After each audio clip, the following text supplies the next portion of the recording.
Misterios al anochecer. Un programa que te interna en lo mejor de los enigmas, en los hechos misteriosos, la cultura y la buena música. Misterios al anochecer.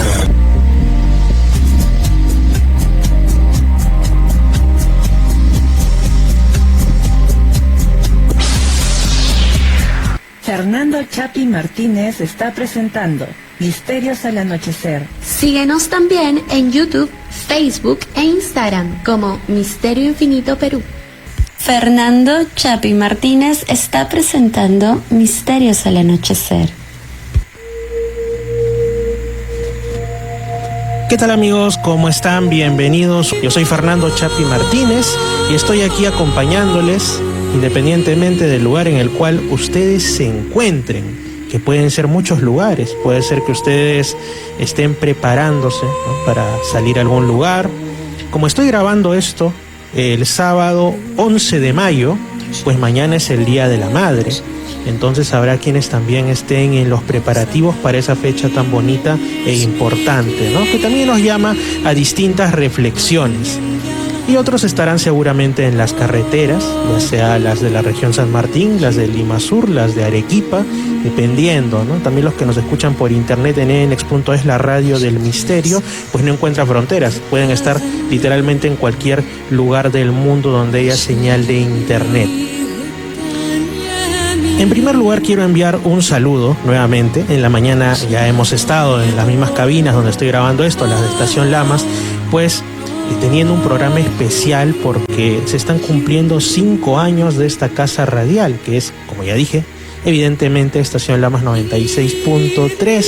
Después tuvimos un evento entre quienes aquí laboramos, tenemos programas, y dentro de ello pues yo di una reflexión en la cual hablé sobre la importancia que tienen los medios de comunicación, ¿no? Porque uno nunca sabe hasta dónde puede estar llegando tu voz. Y esto no significa darnos aires de superioridad ni nada por el estilo, sino todo lo contrario, hacer ver que tenemos gran responsabilidad sobre lo que vamos a decir estando al aire. En este programa, como muchos de ustedes han de saber, pues nos dedicamos a conversar un poco, a contar historias, ocasionalmente por ahí también con invitados, bueno, en realidad no tan ocasionalmente, casi siempre, ¿no?, sobre grandes y pequeños enigmas de la humanidad. Gente a la que supuestamente le han pasado cuestiones que para otros serían pues de índole imaginario, que no se las creerían, que los pondrían en el ámbito de la leyenda, de la historia popular, de los cuentos, pero que para esas personas sí han pasado realmente, ¿no?, entendidos como fenómeno paranormal, fenómeno ovni, pero también hablamos de temas de cultura, temas históricos, entre otros. Así que es un programa que, manteniendo ciertos márgenes, busca ante todo sorprender, ante todo mostrar esa cara de la realidad que muchas veces queda ahogada, asfixiada o ignorada por lo que más es transmitido, ¿no?, a nivel mundial, que es pues el escándalo, lo negativo. Por ejemplo, ha terminado, yo no soy de esas cosas la verdad, pero me he enterado por las publicaciones de algunos contactos que ha terminado hace poco ese festival Eurovisión, ¿no?, valga la redundancia, en Europa. Creo que este año ha sido en Suecia, en Malmo. Y bueno, por las fotos que he estado viendo, por algún video por ahí que vi sin querer, porque como digo, apareció cuando vas pasando pues las actualizaciones, uno se da cuenta cuánto se ha degradado el concepto de arte, ¿no? No lo digo solamente porque muchas veces está cargado de cuestiones políticas de un lado, del otro, del espectro ideológico, sino también por otras cuestiones, ¿no?, como que nuestra humanidad y sobre todo el autodenominado como primer mundo, que a veces quieren ser algo así como los que llevan la antorcha del rumbo que ha de seguir la humanidad toda, son los que han perdido más la brújula, más el norte de lo que es verdadero, bueno y bello. Eso se ha visto perfectamente ahora en el festival de Eurovisión y se ve todos los días con cada cosa que ocurre, ¿no? Y bueno, muy aparte de esta situación, hay también otras cosas sorprendentes y por supuesto que son bonitas, aunque también tienen lo suyo, ¿no? Hay algunas noticias que seguro ustedes las han estado viendo en las distintas redes y medios de comunicación sobre esto de las auroras boreales, ¿no? Incluso yo conozco una persona que está en Punta Arenas, en Chile, y comentó en un grupo de WhatsApp que tenemos, ¿no? que estaba fuera del área urbana, y teniendo en cuenta que allá en Punta Arenas por esta época del año pues hay 4 grados bajo cero, porque está allá donde el continente sudamericano se pierde, de ahí está este brazo de agua helada llamado el estrecho de Drake, y más allá está la Antártida de frente, ¿no? Entonces son zonas de hielo, zonas de frío, y igual había salido en la noche y estaba buscando seguramente las mejores fotografías de las auroras boreales en el cielo nocturno. Y para quien no lo sepa, que es, bueno, en su caso las auroras australes, porque está hacia el sur, ¿no? Boreales es cuando son en el hemisferio norte, australes en el sur, pero obedecen a lo mismo. Y bueno, muchos se preguntaban, oye, ¿qué es esto? Qué bonito, ¿no? ¿A qué obedece este espectáculo de la naturaleza? Pero esto es un poco a veces como cuando uno se encuentra con un insecto, sobre todo algún tipo de oruga u otro en medio del bosque, y tiene unos colores muy vivos, ¿no? O también algunos anfibios. Y lo que te dice la ciencia es que ahí es cuando tienes que tener más cuidado, porque en la naturaleza los colores vivos simbolizan peligro, ¿no? Puede ser un animal venenoso o puede entrañar alguna otra cuestión no muy buena para quien lo toque o lo quiera comer inclusive, ¿no? Y en el caso de las auroras boreales es un poco así, de las boreales, las australes, porque son el fruto de una interacción, más que la interacción, el impacto entre eyecciones, entre lanzamientos, vamos a decirlo así, de material de la corona del Sol, que nosotros no lo podemos ver esto a simple vista, ¿no? Pero sí podemos, en muchos casos, ser afectados por sus efectos, ¿no? ¿A qué se refiere? A que pues había un tema con las manchas solares, eyecciones de material de la corona solar, y nosotros como planeta tenemos algo que nos protege, un escudo, la llamada magnetosfera, que igual no lo podemos ver, pero impide que nos achicharremos con las radiaciones solares y otros elementos. Entonces, cuando llegan estas masas de la corona solar y golpean la magnetosfera y la ionosfera, también la alta atmósfera, en pocas palabras, se producen, ¿no?, este tipo de cuestiones. Imagínense toda la energía que hay ahí. Esto digamos que es más o menos habitual pues en las zonas donde la magnetosfera es más delgada, ¿no? O sea, al extremo del polo norte o del polo sur, por lo cual lo ven no muchas personas. Pero ahora la cosa ha sido tanta, han sido catalogadas como explosiones solares muy fuertes, que incluso lo han visto desde Suiza, desde España, tengo entendido que desde las Islas Canarias, que ya es un lugar bastante cálido y pertenece a África, o desde el norte de México inclusive, o localidades de Argentina, de Chile, donde muchas veces primera vez que ven algo así, ¿no? Y como digo, hay quienes dicen, wow, qué bello, qué hermoso, pero los que saben mencionan que hay que tener cuidado, porque además se dice que entre hoy y mañana pues podría haber otra explosión solar más, y si es que esto es muy fuerte y muy continuado, pueden haber problemas, por ejemplo, con las comunicaciones, sobre todo en los lugares más al norte o más al sur del mundo. Y se habla de un suceso llamado el evento Carrington, que ocurrió pues cuando en la Tierra lo máximo de tecnología de comunicaciones eran los telégrafos, ¿no? Ninguno de los que estemos vivos jamás hemos visto esto en acción, porque es hace muchísimo tiempo, cuando no existía la radio ni la televisión, nada. Y se dice que todas las redes de telégrafo que habían en ese tiempo en la Tierra se achicharraron, se malograron, se quemaron por una fuerza invisible, vamos a decirlo así, ¿no? Porque llegaron estas energías desde el Sol, y entonces hay quienes también mencionan, nos hemos vuelto ahora tan dependientes de la tecnología, hay tantos satélites que están rondando en el espacio, que si vuelve a ocurrir algo como esto que se llamó el evento Carrington, pero en la actualidad, ya nos devuelve al tiempo de lo analógico, ¿no? Porque no habría por un buen tiempo comunicación satelital, lo cual involucra obviamente los teléfonos, sobre todo los celulares. Se afectaría, como digo, el tema de la radio, de la televisión, sobre todo la que es vía satélite, ¿no? Más que nada. Y por supuesto no habría internet. Así que ese es el tema, con volverse muy dependiente de la tecnología. Y a veces cuando ocurre eso, lo hemos pasado, cuando hay en ocasiones estos asuntos que por sobrecarga o lo que sea, se cortan determinadas redes sociales por varias horas o por un día, y hay gente que literalmente se desespera, ¿no? Es una especie de adicción prácticamente, ¿no? Y en algunos, cada vez en más países se trata como tal, ¿no? Este asunto de la adicción al celular o a las redes sociales, que a veces también causa muchos temas, ¿no? Que ya exceden la temática del programa, pero en fin, es parte de este tiempo de cambio, ¿no? Justamente también por ahí veía en algunas redes sociales, en realidad más por el tema de Eurovisión, que se hablaba de el ocaso de una civilización, ¿no?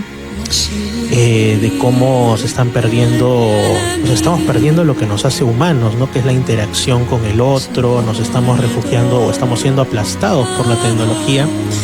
Hay tantas cosas que se podría hablar, pero hablando de medios de comunicación con los que podemos hacer cosas buenas, como en este caso la radio, justamente lo que yo estaba conversando pues en la mañana era el asunto de cómo los programas pueden llegar a donde tú menos te lo imaginas. Yo estoy seguro que en este momento, pues más porque es de noche y de noche las ondas van más lejos, han de estarme escuchando, como digo, ya sea que estén sintonizándolo en Estación Lamas, en Imperial 2 o en Radio Arequipa Internacional, pues seguramente desde alguna comunidad alejada donde por algún tipo de rebote llegan las ondas y uno no sabe que de ahí alguien te puede estar escuchando.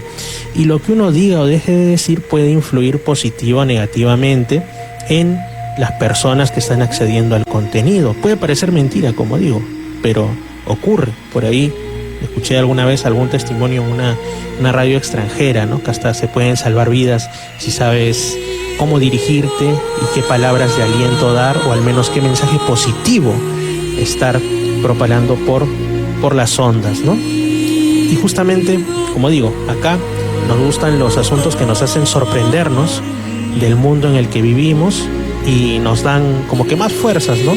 Para continuar con la vida que estamos llevando, y a veces que tiene pues ciertas dificultades. Nadie está exento de eso. Así que pues les voy a contar algunas cositas, algunas andanzas que he estado teniendo y que también forman parte de Misterios al Anochecer, de este espacio. Bueno, resulta que hace unos días me fui a una de las provincias de la región San Martín que no conocía de antemano, la provincia de Huallaga, ¿no? Con su capital Saposoa. Es como lo que a mí me agarra a veces, que un día estoy así, ¿no? Sin saber exactamente qué es lo que podría hacer, qué podría encontrar para investigar, explorar, sorprenderme, conocer. Y es como que uno pues agarra un mapa de lo que tienes medianamente cerca y dices, a ver, este lugar, ¿qué podemos encontrar aquí que sea interesante, ¿no? Entonces yo la verdad nunca había estado en Saposoa y me pongo a ver. Y por ahí, buceando en algunos blogs antiguos, me sale que hay pues unos petroglifos, o sea, una roca en medio de un área rural que tenía unos grabados bastante singulares. Entonces esto a mí me interesa bastante, porque yo soy de los que piensan que posiblemente sí en el pasado, por lo menos de algunas de las civilizaciones que se forjaron en lo que actualmente denominamos Perú, hubo algún tipo de escritura, ¿no? Un tipo de escritura que no está catalogada hasta ahora, que no está aceptada como tal por la ciencia.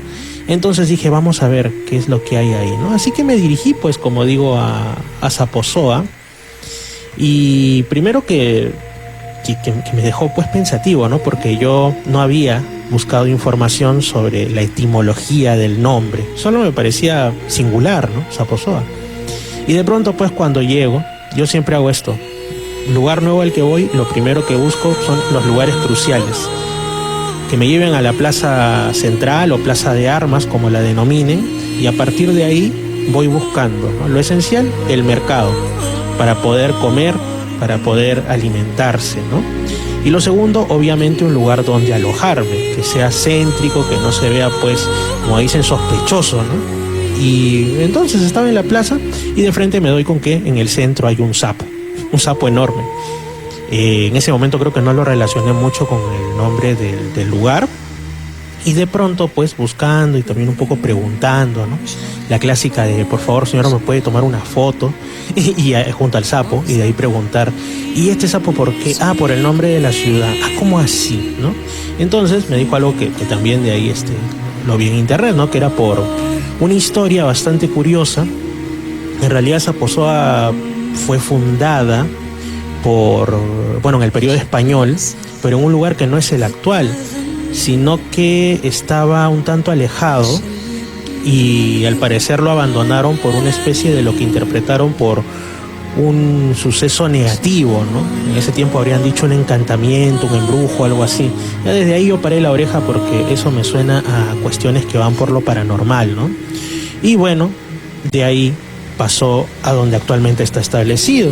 Y dentro de todas las cosas que ocurrieron ahí estaba pues la búsqueda del dorado, ¿no? Acá en la región San Martín, obviamente, todos saben, los que me escuchan desde la región San Martín, que hay una provincia llamada así, El Dorado, donde está San José de Sisa, y esto es parte pues de las búsquedas infructuosas pero incesantes durante buena parte del periodo español, que estaban pues, ¿no?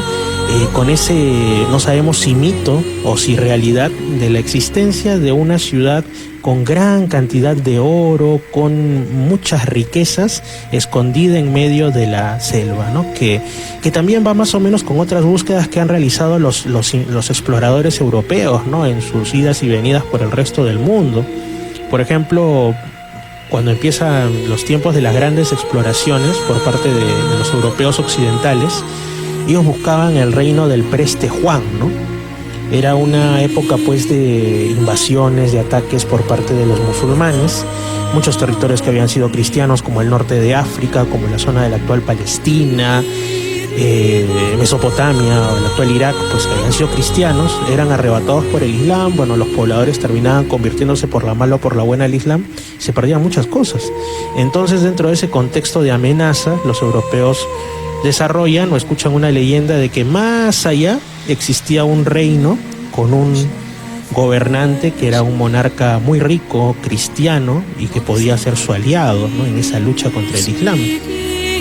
Lo buscan por aquí, por allá, y al final parece que lo identifican con el primer país cristiano de África, que es Etiopía, ¿no? Y que pues es un lugar hermoso, un sitio sorprendente, con iglesias en piedra, como en una zona llamada La Libela, por ejemplo. Ustedes lo pueden buscar en internet o en libros.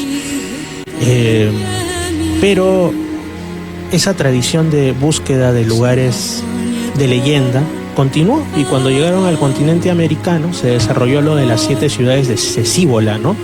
Esto más en América del Norte, que grupos de exploradores, sobre todo españoles, se internaban en lo que ahora se llama Nuevo México, Texas o Texas, ¿no? Y tenían esa idea de que habían 7 ciudades, pues, con una civilización importante, llenas de riquezas, y me imagino cuántos exploradores habrán perdido la vida en ese intento. Ya claro, y en la zona de Florida, pues, Ponce de León y otros buscaban otro tipo de tesoros, ¿no? La llamada fuente de la juventud, porque esa es una de las cosas que atormentan muchas veces a los seres humanos, ¿no? Que es el paso del tiempo, la inevitabilidad del envejecimiento y de la muerte, ¿no? Y la duda de si estás teniendo una buena vida o no, entonces pides una extensión de la misma. Así que buscaban esta fuente de la juventud. Al parecer no la encontraron, pero esto es en el continente norteamericano. Aquí en Sudamérica lo que se ponen a buscar fue el tema del Dorado, ¿no? El Dorado, supuestamente, como digo, como han de saber, pues era una legendaria ciudad en medio de lo que ahora es la Amazonía, que pues por ahí que encontraban ciertas cositas, tanto en el periodo español como después, y se imaginaban, quizá esto sea el Dorado, ¿no? En algún momento incluso se dice que a Machu Picchu, cuando la encontraron para el mundo occidental, y digo para el mundo occidental porque los pobladores del lugar sabían perfectamente que Machu Picchu estaba ahí, ¿no? Cuando se da a conocer por Hiram Bingham, por ejemplo, algunos dijeron, esto quizás sea o el último refugio de los incas, o incluso el Dorado, del que tanto hablan esas leyendas, ¿no? También se hablaba de Vilcabamba, de algunos lugares en la selva de Colombia, también de aquí de Perú, pero decían, no, que el Dorado, que después se fundió con otra leyenda, la del Paititi, ¿no? Decían, no, esto debe estar en lo que ahora es Madre de Dios, o también en la selva central, en la zona de Ucayali. O sea, prácticamente no hay punto de la Amazonía peruana y también brasileña, el estado de Acre, etcétera, o el norte de Bolivia, donde no se haya querido pensar que existe esta ciudad legendaria, ¿no? Y dentro de todos esos lugares, porque ustedes dirán, ¿y por qué estás discurriendo por esos temas? Claro, porque dentro de esos lugares donde se pensaba que podía estar esta mítica ciudad de riquezas, estaba lo que ahora es la región San Martín, porque actualmente pues hay muchas ciudades, pueblos grandes y pequeños, es decir, hay bastante población, ¿no? Pero recordemos que en esos tiempos, pues, lo que era la población propia, natural, originaria, indígena, no era, digamos, no estaba, digamos, junta en ciudades, sino que vivían en distintos pueblos y también, pues, en muchos casos llevando una vida más nómade. Entonces, digamos que se empiezan a asentar las primeras ciudades al estilo occidental, ¿no? Porque los incas no llegaron a internarse demasiado, que se sepa, en la Amazonía. Y bueno, pues en el caso de la región San Martín se funda pues Lama, se funda Moyobamba, alguna otra por ahí. ¿Y qué es lo que ocurre? Lo que ocurre es que estaban estas personas en la búsqueda del dorado. Decían, ha de seguramente estar más allá y más allá. Seguían avanzando. Y también pasaron por lo que ahora, como les menciono, pues se denomina Zaposoa, la zona de San José de Sisa, y por eso es pues que está el nombre del Dorado, ¿no? Pero lo que sí es cierto, y que me lo comentaron cuando estuve por ahí, es que en medio de esos bosques, hasta ahora, hay sitios arqueológicos que no son prácticamente conocidos, porque la naturaleza siempre reclama lo suyo, ¿no? Incluso como en aquella serie estadounidense de La Tierra sin humanos, ¿no? Que dicen, ¿cómo sería el mundo si los seres humanos desaparecen? Y te das cuenta que en un tiempo récord, y también se vio en la época del confinamiento de la pandemia, ¿no? Que la gente no salía, la gente estaba en otras, y de pronto la hierba crecía rápidamente. O sea, en el momento que el ser humano desaparezca de algún lugar o de la faz de la tierra, la naturaleza bien rápido va a recobrar lo suyo. Y en climas como el de la Amazonía, que es tan húmedo, tan lluvioso, esto ocurre mucho más rápido. Así que cuántas incluso ciudades no habrán actualmente que están en medio del bosque. Y de eso me hablaba una persona por ahí, y justamente con el tema de Zaposoa igual, ¿no? Decían que dentro de esta búsqueda del dorado se había fundado también. Y respecto al nombre, decían que es porque pues había por ahí unos cazadores, al parecer, que habían estado, no sabemos en qué contexto, en sus labores, y de pronto uno de ellos se da cuenta que un sapo enorme, gigantesco, le había quitado uno de sus calzados, y por eso es que también hay un óvalo, una placita a la entrada misma de esta ciudad que le llaman el del sapo, de los sapitos, porque justamente ahí está la estatua de la representación de un sapo bastante grande que tiene una bota en sus patas delanteras, como si fueran manos, ¿no? Y me llamó la atención porque evidentemente no existen especies de sapo actualmente, de ranas, que ni tengan esos comportamientos, ni tengan el tamaño lo suficientemente grandes como para llevarse una bota, ¿no? Entonces aquí entra lo que hemos tratado en otros programas, que es la criptozoología, ¿no? El estudio de la posible existencia de seres, de animales que para la ciencia no existen, pero que hay indicios de que sí podrían estar por ahí, y hay personas que aseguran haberlos encontrado en sus rumbos, en sus caminares, ¿no? Por la vida. Entonces me llamó mucho la atención, ¿no? Se dice que sí, que hace muchos millones de años existieron ranas, sapos enormes. Había uno al que los científicos le han puesto un nombre bastante intimidante, como es Belcebufo, ¿no? O sea, algo así como la rana de Belcebú, porque dicen que era un animal enorme que incluso hasta podía comerse con su gran boca a pequeñas crías de dinosaurio y cosas así, ¿no? Entonces, esos seres han existido, pero han existido según la ciencia hace millones de años.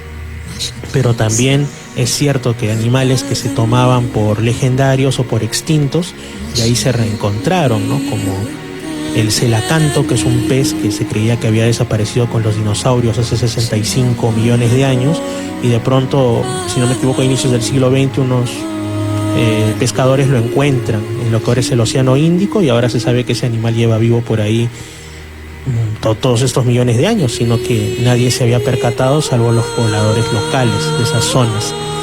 Y así con otras especies, ¿no? La criptozoología creo que es uno de los asuntos dentro de estos mundos del misterio.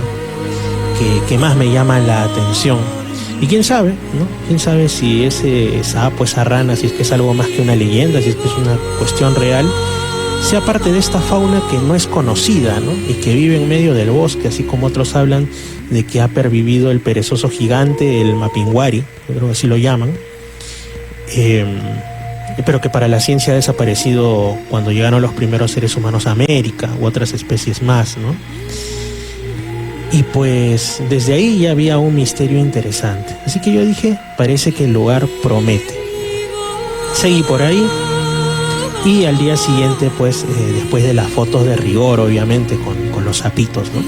Me voy a buscar el petroglifo que había visto en un blog que lo denominaban como Siracuna, una palabra quechua, no sé exactamente qué significará.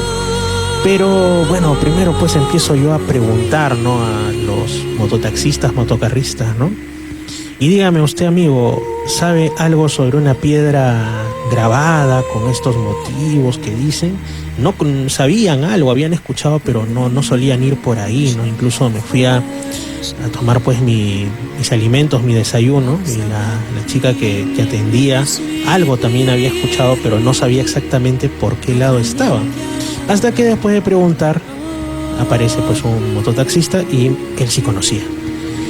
Y me dice, sí, yo te puedo llevar esa roca, bueno, está en medio de un campo, es el terreno de tal persona. Y yo, bueno, como que había leído algo, sí, claro, ya lléveme, ¿no? Y supuestamente, según lo que decía el blog, está ubicada pues a 1 kilómetro de la ciudad de Zaposoa por la carretera, que está en buen estado. Y de pronto pues pasan los minutos, pasa el tiempo y el mototaxi me sigue llevando más allá. Y ustedes entenderán pues, ¿no?, que yo, por ser de Lima, soy muy mal pensado cuando pasan estas cosas. Vengo de un lugar mucho más inseguro. Así que yo decía, ay, de repente ya perdí. ¿A dónde me están llevando? Si esto es más que 1 kilómetro, porque ya llevábamos como 20 minutos de estar en la motocar. Hasta que ya pues le pregunto, amigo, falta mucho, ¿dónde está? Porque yo tengo entendido que eso está bastante cerca. Y el señor pues me dice, no, eso está más allá, me dice un nombre, ¿no? Shima, el nombre de un centro poblado. Entonces, con el poco internet que había, busco, y resulta que por ahí había también otra roca, pero menos conocida que la anterior, y dije, caramba, o sea, fui por cobre y encontré oro, porque me está llevando a algo que es incluso más desconocido. Así que bueno, la mototaxi paró en uno de estos grifos rurales, ¿no? Y entre lo que estábamos, que pues echaba combustible a la mototaxi, bueno, se acerca el señor que está ahí, empezamos a hablar, se acerca otro señor más que también venía a comprar combustible, y yo he aprendido que en la escucha al otro te puedes llevar interesantes sorpresas y aprender muchísimo. Siempre hay que ser humilde en este aspecto. Todas las personas nos pueden enseñar algo, hasta las que te encuentras así de forma totalmente aleatoria en la vida, ¿no? Y entonces, entre que esto y que el otro, se empieza a hablar al respecto, ¿no? Y les cuento que tengo un programa de misterios y todo esto. Entonces ahí dicen, ya, pero nosotros sí conocemos, pues conocían a la persona la propietaria del lugar donde está esta roca, ¿no? Ahí cerca, como digo, a este centro poblado llamado Shima. Y mientras lo esperábamos, uno de los señores cuenta una historia que es, podemos llamarle paranormal o espiritual, ¿no? Un señor llamado Pablo, y él lo que dijo fue más o menos lo siguiente, no pongo ni grabación ni nada porque es un poco, creo, falto de respeto decirle, señor, lo puedo grabar, ¿no? O sea, se puede hasta pensar mal, ¿no? Recién lo estoy conociendo y todo eso. Entonces simplemente lo grabé, pero en mi memoria. Y el señor lo que me dice es que en el contexto de la COVID-19, ¿no?, pues él estaba muy mal de salud. Y en lo que está pues en cama, que el pronóstico era bastante negativo, él tiene un sueño. Y justamente este sueño tiene algo que ver como para reflexionar con el Día de la Madre, ¿no? Y es que, bueno, su mamá pues había fallecido ya bastantes años atrás, como otros parientes suyos, y él dice que en su sueño se ve en una balsa. Bueno, no en una balsa, sino que él está pues mirando lo que parece ser un río por el que pasa esta balsa delante suyo. Y él se sorprende porque ahí están navegando muchos parientes suyos, pero todos fallecidos. Y el que más le llama la atención es su mamá. Él, al ver a su madre, lo que intenta es pues obviamente lanzarse al agua y también subirse a la balsa, abrazar seguramente a su mamá, porque todo se veía muy real. Él no mencionó la palabra, pero hablaba, ¿no?, de que sentía como si mientras dormía, estando en esa circunstancia de pelea por su salud, ¿no?, no eran sueños, sino era como que él se desdoblara, lo que le llamaríamos un viaje astral, ¿no?, y que así pudo ir a varios lugares, pero en el contexto de este sueño o lo que fuera, que él estaba ahí, todo era muy real, pero que su mamá le impidió que subiera a la balsa y le dijo que no, que él se iba a curar y que él todavía tenía cosas que hacer aquí en la tierra, que él todavía tenía que seguir vivo. Prácticamente le empujó de la balsa para que no suba, y esta balsa se va alejando y él despierta. Entonces, en este contexto es como que le dio una última esperanza de continuar, y él se va a un curandero, ya que la salud, digamos, más tradicional, la de las medicinas, los fármacos, como que no le está dando tanto resultado. Y dice que incluso al propio curandero le dice algo así como, te veo muy mal, te voy a dar algo, algún tipo de preparado, ¿no?, de hierbas. Yo no sé cómo va a ser el desenlace. Si mañana despiertas mejor, es que sobrevives, y si es que despiertas peor, es que ya no hay nada que hacer. Igual él se lo toma. La cosa es que dice que cuando despierta estaba como nuevo, estaba sano, ¿no? Y ahora cuando yo lo vi, pues era una persona que de lo más normal, nadie se imagina que ha estado, como decía, ¿no?, al filo de la muerte. Y él lo atribuye pues a esa presencia de su mamá en este sueño o desdoblamiento astral, que le decía que él tenía algo que hacer, que él tenía todavía que seguir en la tierra de los vivos, ¿no? Y yo me quedé pensando, porque dije, este caballero, este señor, muy probablemente no haya nunca haya tenido interés por leer sobre desdoblamientos astrales y sobre todo, pero está contando una experiencia de este tipo como suya propia. Y no solo eso, sino que él también decía, y los demás que estaban ahí presentes refrendaban esto, que cuando una persona está en ese trance cercano a la muerte o de grave riesgo de su salud, es como que se le abren los ojos a lo espiritual y puede ver o percibir a sus parientes que ya no están, los ve. Al principio yo no le entendí muy bien esto porque lo dijo de otra manera, pero después lo fue aclarando, ¿no? Y que es como que vienen a darte ánimos, que a él también de alguna manera se le presentaban estas apariciones y como que lo acompañaban, ¿no? Y esto es muy interesante porque, por ejemplo, los que hayan leído los libros de JJ Benítez, como Estoy Bien y otros, pues tratan sobre esto, o Pactos y Señales, ¿no? Que es como que en esos momentos, y son casos pues que están al otro lado del mundo, en España, en Estados Unidos, o sea, hay muchísimos casos, y no solo en esos libros, sino en otras investigaciones de distintos autores a través del tiempo, que repiten lo mismo, que hay momentos, los momentos cruciales, en los que mediante un sueño o mediante una aparición es como que formas, figuras, seres espirituales que son interpretados como nuestros parientes fallecidos, como que dan fuerzas, o cuando ya no hay nada que hacer y efectivamente vas a pasar al otro lado, te confortan, te dicen, tranquilo, nosotros estamos aquí. Es bastante llamativo, ¿no? Incluso un caso propio, un caso familiar, cuando fallece el hermano de mi mamá, hace ya más de 11 años. Bueno, en mi familia siempre han sabido que a mí me interesan estos temas. Así que yo jamás juzgaría a alguien que me cuente algo que le ha pasado y que para otros es imposible, no es común, no es normal. Yo soy en ese aspecto una persona muy tolerante y muy abierta a escuchar y a respetar. Entonces este tío me dice, ¿no? Que su mamá, o sea, mi abuela materna, lo había venido a visitar en la noche, cuando él ya estaba prácticamente en su lecho de fallecimiento. Yo le escuché y me contaba cada cosa y yo notaba el cambio de expresión, ¿no? De lo que días anteriores había estado angustiado por los dolores del cáncer, que era lo que él tenía, ¿no? Y en etapa final.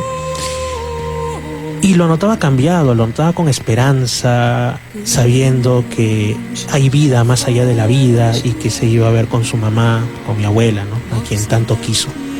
Y seguramente ahora están reunidos. Y me llamaba muchísimo la atención, ¿no? Porque notaba pues la mirada escéptica de otros parientes, ¿no? Pero en mi caso yo lo noté totalmente genuino. Cuando después ya fui indagando más, cuando ya apareció Misterios al Anochecer, cuando conocí muchos testimonios de estos y otros tipos, fui leyendo más, documentándome, me di cuenta que no era un caso único. Y justo esto también empalma, como digo, con lo que, para los que lo estén escuchando este sábado en Estación Lamas, y también para los que lo escuchen después, cuando pase ya el Día de la Madre, ¿no? En Radio Arequipa o en Imperial 2, es algo muy, muy, muy singular, ¿no?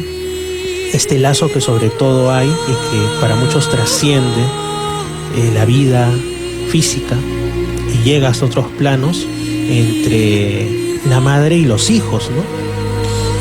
Se dice que no solo existe un cordón umbilical que se corta cuando pues los seres humanos y en realidad también otras especies del mundo animal pues nacen, ¿no? Entonces esto se corta, sino que pervive algún tipo de, llamémosle así, cordón, pero espiritual, y por eso es que se producen fenómenos como que a veces las madres dicen, ¿no? Yo percibo que mi hijo o mi hija, aunque no lo vea a tiempo, aunque no sepa en qué anda, está pasando, hay un pálpito, ¿no? Por un mal momento, hay algo que no va bien. Esto de hecho pasó entre mi mamá y yo en alguna ocasión, ¿no? Es un lazo que la ciencia de momento no puede explicar, como también está medio explicar el asunto de la telepatía o de otros fenómenos de la mente que se dice que incluso en su momento captaron el interés de las agencias no tan secretas y también secretas de investigación de la extinta Unión Soviética y de los Estados Unidos, ¿no? Para usarlos como armas de espionaje o algo así, pero en realidad es una realidad muy, muy, muy interesante, ¿no?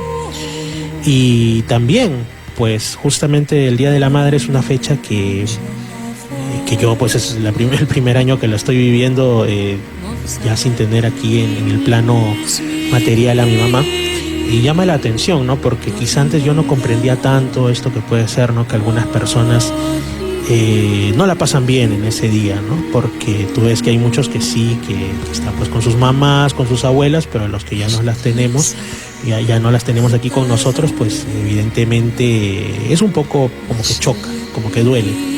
Pero nosotros en realidad también tenemos que enfocarnos no solamente en los buenos recuerdos y en eso, sino en darnos cuenta que existe, así como cuando hablamos de Dios Padre, ¿no? Que nuestro único Padre no es el que nos ha dado la vida con parte de su genética, ¿no?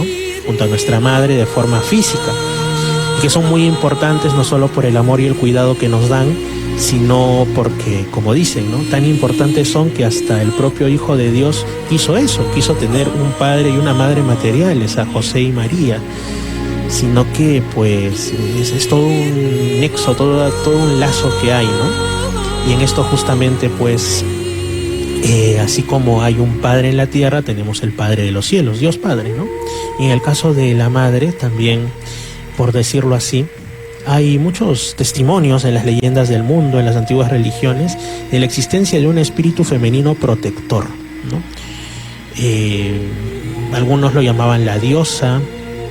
Se habla de casos, sobre todo casos, bueno, yo conozco más casos por entrevistados que he tenido, etcétera, y por programas que he escuchado, ¿no? de Europa, de España, ¿no? Donde está más asentada este tema de la diosa madre, como de personas que se encuentran con lo que denomina la dama blanca, ¿no? Sobre todo niños o gente que está desvalida y perdida en medio de un bosque, y los están buscando por un lado, por otro, no los encuentran, ya los dan hasta por muertos o porque ha pasado algo muy malo, y de pronto aparecen sanos y dicen: es que a mí me ha cuidado una señora muchas veces vestida de blanco, benévola, me ha dado de comer, ha evitado que pase frío. Y esto para la espiritualidad cristiana pues lo identifican con una aparición de la Virgen María o de un ángel, pero son cosas que vienen de mucho más atrás, ¿no? Y para algunos se trataría de una especie de personificación de lo que aquí en el área andina del mundo conocemos como la Pachamama, ¿no? Como la Madre Tierra. En otros lugares y en las corrientes New Age se denominan Gaia. En pocas palabras, el alma del mundo, el espíritu de la Tierra, nuestro planeta, teniendo no solamente como actualmente el materialismo busca presentarlo, ¿no? Como que es un punto azul en medio de la nada, en el universo, o una roca que viaja por el espacio con nosotros encima, no, sino que el planeta también tiene una vida y también nos ve de alguna manera, con algún nivel de conciencia, a nosotros los seres humanos como parte de sus hijos, ¿no? Y qué malos hijos somos cuando dañamos la naturaleza, cuando contaminamos, cuando tratamos como el peor estropajo al mundo que nos acoge, ¿no? Entonces esto también da para reflexionar. Estamos en un mundo vivo y así como honramos a nuestra madre o a familiares, amigas que sean madres, ¿no? También debemos detenernos a pensar en la gran madre que nos acoge en nuestro mundo, ¿no? Y por supuesto en el Padre de los cielos, claro que sí. Entonces, pues en este contexto, como les digo, que andaba yo por Zaposoa, estaba contándome estas cositas, surgieron otras historias y dijimos ya, bueno, vamos a este lugar, a estos petroglifos. Bueno, hubo que meter machete porque la vegetación había crecido mucho desde la última vez que el señor Bigberto, así se llama, ¿no? Había estado ahí. Y llegamos, era una roca que estaba pues ya un tanto ennegrecida por la humedad, por la lluvia, por la propia vegetación, que tenía una serie como de puntitos, muchos puntitos, como si algo hubieran querido representar, pero más desde lo abstracto, ¿no? Y algunos símbolos que no se veían muy bien, justamente por los elementos, ¿no? Pero lo más sorprendente es lo que contó el señor Bigberto, cómo encontró esa roca. Y aquí es donde entra el misterio. Porque él dice que una noche estaba, no, ni tan noche, era madrugada para mañana, ¿no? 4 de la mañana, más o menos estaba él, pues al parecer, en plan de cazar algún animal, viendo algo, y de pronto se percata de unas luces. Entonces ahí yo paré la oreja, ¿no? ¿Cómo que unas luces? Y me dice, sí, donde está esta roca, habían unas luces de colores. De hecho las comparó como con luces de Navidad, dijo que eran lucecitas. Entonces uno dice, bueno, ¿no? Tratando de racionalizar, ¿no? Que no podrían ser de repente luciérnagas o algún otro tipo de estos animalitos que tienen bioluminiscencia, ¿no? Él dijo, no, porque eran de colores y se movían, y así cuando él llega al lugar, estas luces desaparecen. O sea, no pudo ver su naturaleza, ¿no? Pero se topa con que en esa roca habían estos símbolos, y esto a mí me recuerda mucho cosas de otros lugares, ¿no? Donde una luz, donde algo es como que indica a alguien que ahí hay un mensaje, un lugar al que se le debe rendir veneración, hay algo que el ser humano tiene que encontrar, tiene que ver. Esto, por ejemplo, pasó en mi lugar natal, ¿no? Allá en Barranco, en Lima, ¿no? Donde se dice que el distrito se funda porque hace algunos siglos atrás, en el periodo español todavía posiblemente, pues unos pescadores, una noche de tantas, ven que hay una luz en un sitio por el que ellos pasaban, y lo primero que piensan es que pudo tratarse de ladrones, ¿no? Quizás unos ladrones de caminos que están ahí haciendo sus cosas y que nos pueden atacar. Entonces estos pescadores van con toda la noche siguiente que se repite el fenómeno, con toda la actitud para darles de palos, y dan de palos al suelo porque se dan con la sorpresa de que la luz está saliendo del propio suelo, donde hay una imagen de un Cristo crucificado. Obviamente se arrepienten, se sienten mal, dolor de corazón, por decirlo así, y ahí se erige una capilla que hasta ahora ahí en Barranco se le conoce como la Ermita, y ya todo eso está conurbado con Lima, todo eso es una zona urbana.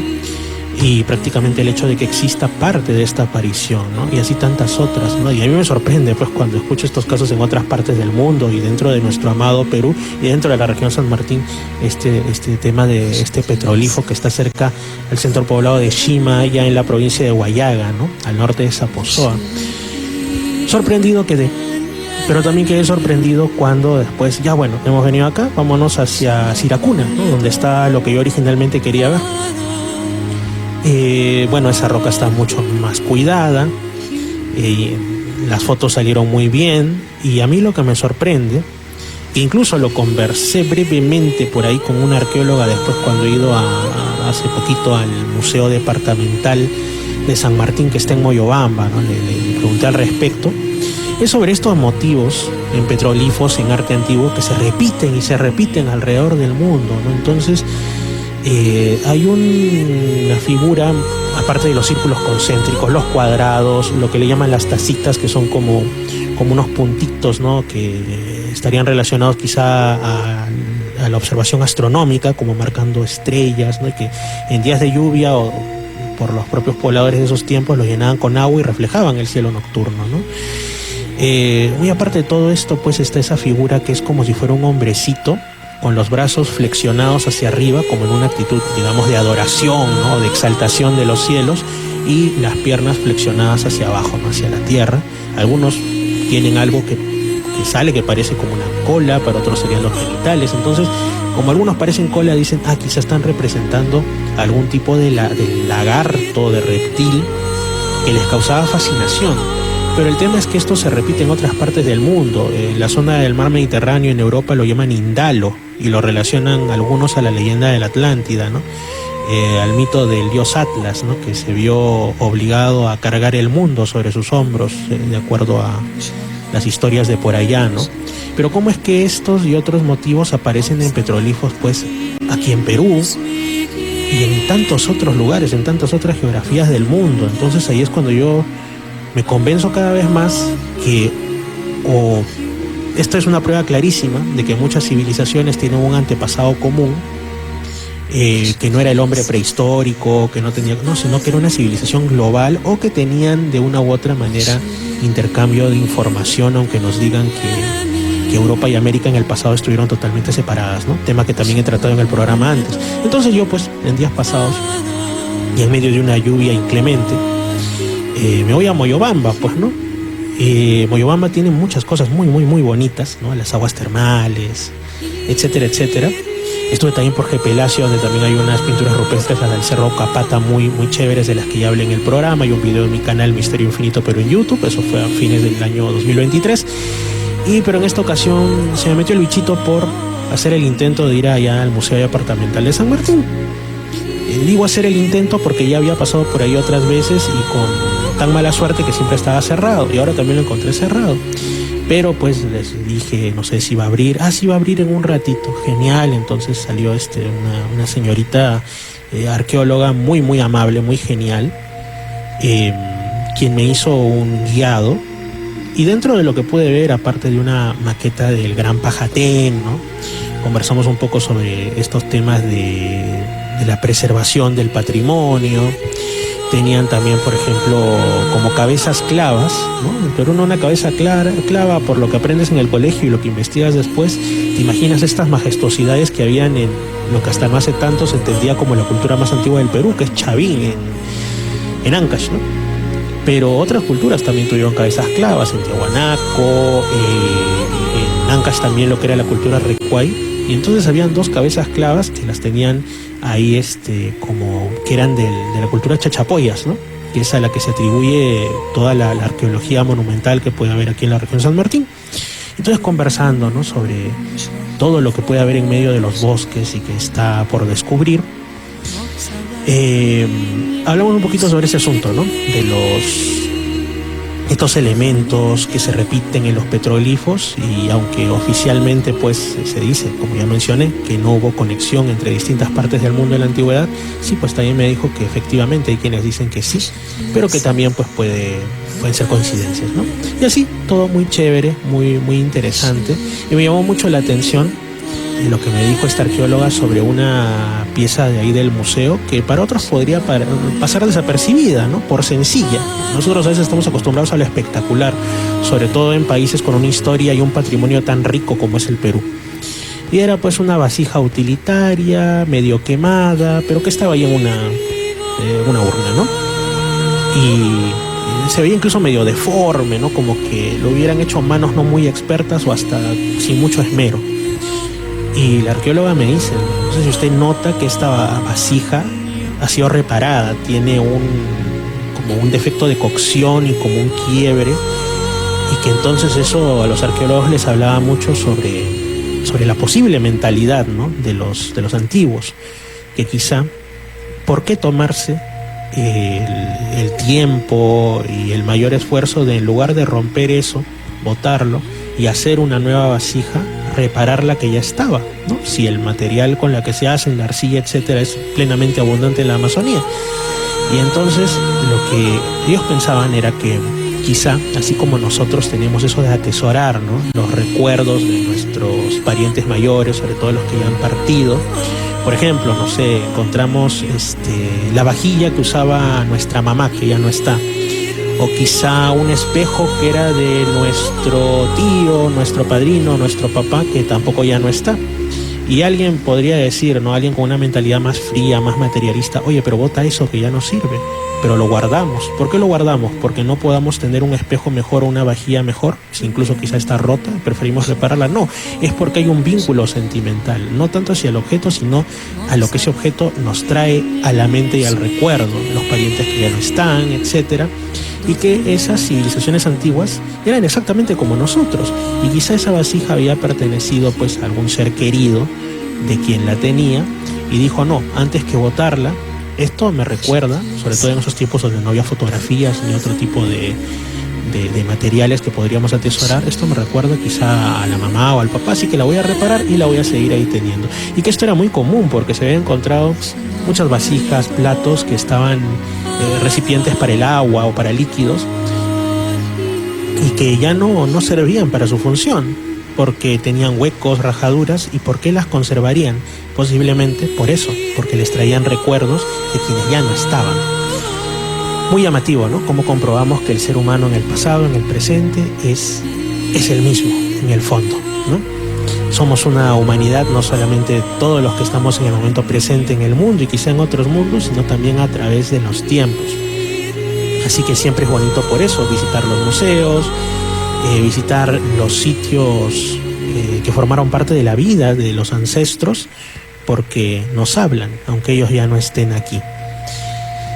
Y bueno, muy aparte de eso, pues como digo, pues ahora que estoy nuevamente aquí por la región San Martín, pues vamos a intentar buscar otros lugares más que también nos hablen del pasado, que nos despierten la ilusión y que pues nos hagan mantener la esperanza de que estamos en un mundo que merece la pena seguir impulsándolo hacia adelante desde nuestro pequeño o gran lugar en el mundo, ya sea que seamos una autoridad o quizá seamos simplemente personas como tantas otras que hay en el mundo. Todos somos importantes, todos somos igual de dignos, ¿no? Y justamente antes de esto, antes de lo del tema de Saposoa, yo estuve unos últimos días por Lima. Y relativamente cerca de donde yo vivo allá, un buen amigo que ha estado también acá en Misterios al Anochecer, y el que de una manera, como ponerle más misterio, lo hemos llamado el hombre sin rostro, ¿no? Y que también vive cerca a mi casa en Lima. Él me dice, oye, hay una historia sorprendente aquí, que tienes que venir a ver al señor tal. Y yo no sé por qué, pero nunca tenía tiempo o no tenía demasiado interés quizá. Pero tanto insiste que una de esas yo le digo, bueno, ¿sabes qué? Yo ya voy a viajar nuevamente a la Amazonía, voy a chambear por allá, así que vamos un día así casual. Y la historia, amigos, es muy extensa.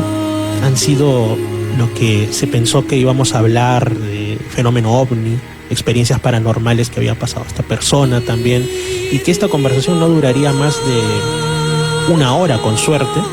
Se transformó en 5 horas de conversación, 5 horas desde la tarde hasta cuando ya estaba la noche oscura, en lo más alto de una pequeña colina, ¿no? Cerca al mar, y lo que nos contó este señor era realmente sorprendente. Para adelantarles un poco, bueno, él tuvo una experiencia que le atribuye al fenómeno ovni, pero en la que él entiende que también hubo algo relacionado al viaje astral, ¿no? Como que él sí fue posiblemente llevado, pero los elementos son como de viaje astral, o sea, como que él salió de su cuerpo, algo así. Asegura haber visto el espacio e incluso hasta un agujero negro en medio del cielo, haber pasado dentro de él. Y es una persona pues que sí ha tenido un trabajo importante, pero que al parecer antes de estos sucesos nunca ha tenido demasiado interés por los temas del misterio o por los temas de la astronomía y de todo esto, ¿no?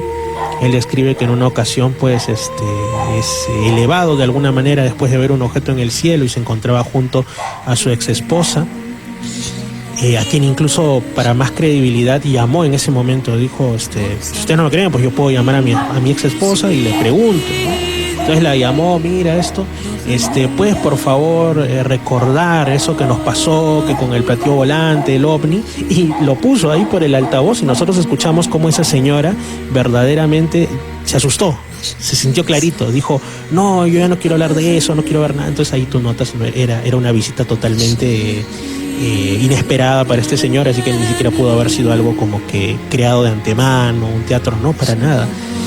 Y así tantos asuntos, ¿no? Y en esto es como que el señor dice que es como un viaje astral, que incluso ve como si fuera otros paisajes, otros personajes.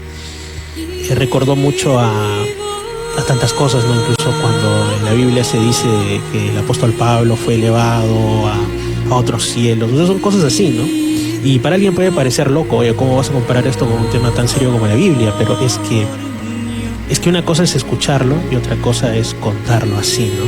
Y también era un señor que no buscaba notoriedad, porque él no accedió a ser grabado, así que grabado solamente en mi mente. Y de ahí pues justamente también en ese momento aparece su actual esposa, y ella cuenta que, como refrendando lo anterior, de hecho lo dibujó incluso en mi cuaderno de campo, vamos a llamarlo así, cómo es que ellos observan un objeto en forma como de cigarro o de tubo sobre una colina cercana, ¿no? Y también, como digo, esa señora no tenía interés por el fenómeno ovni ni nada, es más, como que un poquito que les asustaba quizá, y lo dibujó así, ¿no? Como un tubo, con lucecitas, con patitas, como si fuera un tren de aterrizaje. Y ahí me sorprende, me quedé por eso esas 5 horas conversando. Quizá después, con mi amigo el hombre sin rostro, hagamos un programa en conjunto, quién sabe, o lo haga yo, o en algún momento sí accedan a ser entrevistados con grabación, ¿no? Y les cuente yo algo más de esta fascinante historia. Así que amigos, lo que podemos dejar como reflexión para este programa es que si ustedes se topan con alguien en la senda de la vida, ¿no?, que tiene algo que contar, sea misterioso o no, denle la oportunidad de ser escuchado. Puede ser que ustedes, por un lado, le den un gran alivio a esta persona, y por otro, ustedes pueden ganar conocimiento de hechos realmente sorprendentes, de esos que a todos nos han pasado alguna vez en la vida por lo menos, que nos hacen ver de forma distinta este y otros mundos. Así de rápido hemos llegado al final de esta hora de programa en Misterios al Anochecer. Yo soy Fernando Chapi Martínez y a mí me pueden escuchar, Dios mediante, si están en Estación Lamas, en la región San Martín, en los 96.3 de la FM, los días sábados de 7 a 8 de la noche. Para quienes lo escuchen después en la retransmisión en Radio Arequipa Internacional en la Ciudad Blanca de lunes a viernes, minutos después de las 10 de la noche, y en Imperial 2, 99.5 en el sur de la ciudad de Lima, los domingos de 9 a 10 de la noche. Así que seguimos también durante la semana en contacto mediante mi canal de YouTube, que es Misterio Infinito Perú. Misterio Infinito Perú en YouTube. Usted lo busca, le puede dar like, a los videos, comentar o simplemente disfrutar del contenido, y por supuesto suscribirse, que con eso me ayudan muchísimo a la visibilización de estos y otros temas. Dios mediante nos escuchamos entonces en el siguiente programa. Así que amigos, muy buenas noches. Dios me los bendiga. Chau. Fernando Chapi Martínez está presentando Misterios al Anochecer. Síguenos también en YouTube, Facebook e Instagram como Misterio Infinito Perú. Misterios al Anochecer, un programa que te interna en lo mejor de los enigmas, en los hechos misteriosos, la cultura y la buena música. Misterios al Anochecer.